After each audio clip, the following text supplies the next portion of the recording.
Ooh, we are quickly coming up on Groundhog Day, which is really important because that is the halfway point between the first day of winter and the first day of spring. So, if the groundhog sees his shadow, are we going to have 6 more weeks of winter or not? The answer is it doesn't matter. Okay, let me explain. This goes back to an old tradition in England that if the badger, because they didn't have groundhogs over there, would see his shadow on Imbolc, that meant we were going to have 6 more weeks of bad weather. If Imbolc blooms bright and clear, horrible weather should you fear. If he didn't see his shadow, that meant we would have 6 weeks of mild weather. Well, when everybody came over here from England, you had badgers, of course, but you had a lot more groundhogs or woodchucks. The famous Punxsutawney Phil has become the icon of Groundhog Day. Now, is he going to see his shadow or not?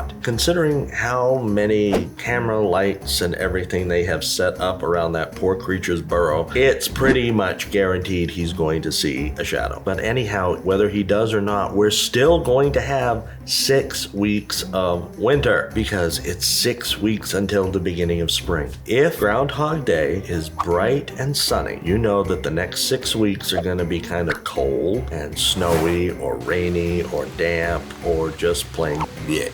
If Groundhog Day is kind of overcast and gloomy and maybe a little snowy or a little rainy or something like that, the next 6 weeks probably won't be quite so bad. Here's hoping that that poor old groundhog or woodchuck or badger or whatever you decide to go with does not see his shadow. You think it will still work if he just decides to sleep in?